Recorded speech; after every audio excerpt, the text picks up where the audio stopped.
Okay, so are you ready to dive into the world of tennis? Absolutely. I'm always up for a good rally. Me too.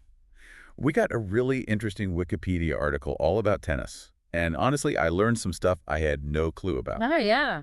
What surprised you? Well, I mean, I knew tennis had been around for a while, but I had no idea about King Louis X of France. What, the one who was such a fanatic he had indoor courts built? That's the one. Yeah. Apparently, he died after a match.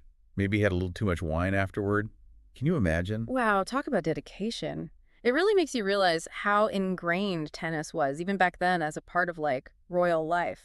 And to think, like, just a few centuries later, we're watching Wimbledon on giant It's screens. quite the evolution. And you know what played a pretty big role in how tennis developed beyond the players themselves? Hmm. What are you thinking? The lawnmower. Seriously. The lawnmower. Yeah, totally. Before, like, the 1830s, having a nice lawn was a big deal. It was super high maintenance. But once lawnmowers became a thing, suddenly everyone could have a perfect grass court. Wow, I never thought about that. But it makes total sense. It's not just about tennis either, right? Like, cricket and other lawn sports probably took off around the same time. Exactly. You could even argue that it standardized the way we think about playing fields in general. Like, imagine football without a well-mowed pitch. True. All right, so we've got King Louis X and the lawnmower. What other fun tennis facts do we have in store? Well, how about this? Where do you think the first official tennis tournament was held? Oh, Wimbledon, right? Nope. Good guess, though. It was actually the Leamington Lawn Tennis Club back in 1874. No way. I've never even heard of that. Most people haven't, but they were the pioneers. Wimbledon might be the big kahuna now, but Leamington got the ball rolling, so to speak. Love it. Okay, so how did tennis hop across the pond to America? Ah, that's a great story. Picture this 1874. A young woman named Mary Ewing Outerbridge comes back from a trip to Bermuda, and you'll never believe what she brought with her. A whole tennis set. No way. Talk about the ultimate souvenir. Right, she introduced it to her friends in Staten Island, and bam! Tennis fever hit the U.S. I love it. Did they have like standardized rules and equipment back then, though? I feel like it was probably a little bit of a free-for-all. You're right about that. Actually, in the early days, they were using different sized balls in Boston versus New York. Can you imagine the chaos? Oh, I can only imagine the arguments. It really highlights how important it is to have standardized rules and equipment in any sport. For sure.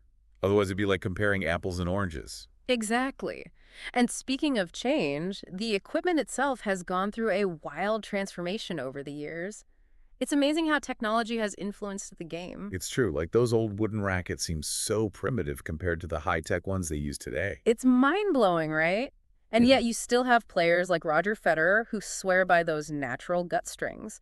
There's just something about the feel and control that you can't replicate with synthetic materials. It's that perfect blend of tradition and innovation that makes tennis so fascinating.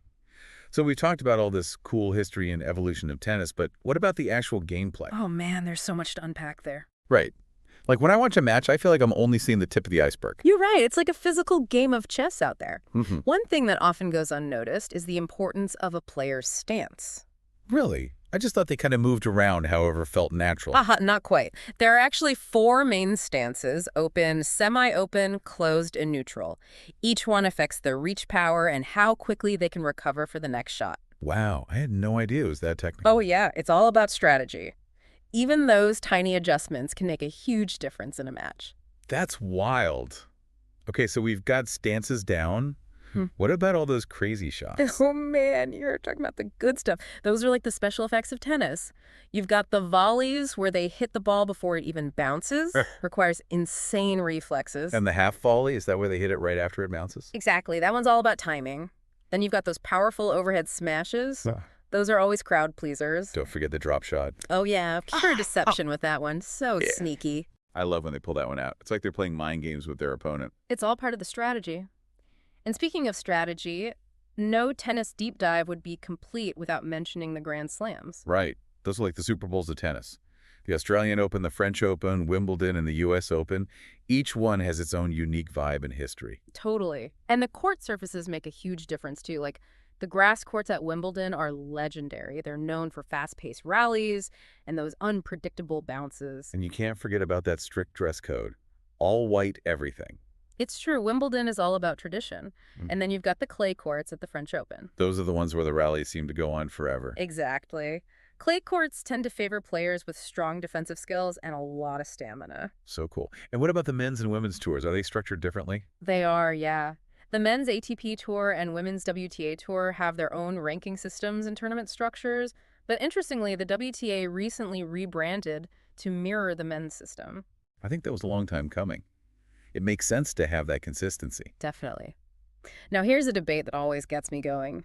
Singles versus doubles. Oh, I'm intrigued. What do you think about players who specialize in one or the other? Hmm. Well, I think both disciplines require incredible skill. Hmm. It's just a different kind of strategy, Yeah, right? Like in doubles, you have to be so in sync with your partner. absolutely. We've seen some legendary doubles teams over the years, like the Woodies from Australia and, of course, the Bryan brothers. Those guys were amazing to watch. They were so dominant. It was like they could read each other's minds on the court. Yeah. Okay, so before we move on, we have to talk about the elephant in the room. Or should I say the grunt in the room? Ah, yes. Yeah. The great tennis grunting debate. It's such a polarizing topic. Some people find it distracting, others think it's just part of the game. What's your take? Yeah, it's a tough one. Honestly, I go back and forth on it. It definitely be distracting, but then again, you ever play a really intense match, you kind of get in the zone. Yeah. Maybe those grunts are just involuntary. Maybe. It's like a primal scream or something. Right. It's like they're unleashing their inner beast. Exactly. Okay, so speaking of unleashing beasts, we can't wrap up this tennis deep dive without talking about the GT, Oh man, here we go. The Joet debate. the debate that never ends. Who is the greatest tennis player of all time? And on the men's side, you've got some seriously strong contenders. I mean, Roger Federer with his grace and precision. Right. And his footwork is like watching a ballet. It's unbelievable. Then you've got Rafa Nadal, the king of clay. He's an absolute beast on that surface. No one can touch him on clay. And then there's Novak Djokovic with his insane flexibility in those returns. Oh, his returns are ridiculous. Looks like he's sending back lasers. I know, right? It's impossible to pick just one. And those are just the men. Let's not forget about the legends on the women's side. Oh, yeah, absolutely. You've got Steffi Graf with her powerful forehand and that golden slam. Winning all 4 Grand Slams in a single year. Talk about incredible. Unbelievable, right. And then there's Martina Navratilova. She was so dominant for so long. Her athleticism was off the charts. And we can't forget about Serena Williams. I mean, talk about power and athleticism. She completely changed the game. It's true. And I think that's what makes the GOAT debate so fascinating. It's not just about stats and records. It's about how these players have shaped the sport and inspired generations. Absolutely. So there you have it, folks. We've covered a lot of ground today. From the history of tennis to the epic rivalries and the never-ending GOAT debate. We've seen how technology has changed the game and how players have adapted their strategies. And we've even tackled the great grunting debate. It's been a wild ride. It has. So the next time you watch a tennis match, remember, it's more than just a game. It's a story of athleticism, strategy, and the pursuit of greatness. Pay attention to those stances, those shots, those grunts. You might be surprised by what you discover. You might even find yourself starting your own GOAT debate. And on that note, we'll catch you next time for another deep dive.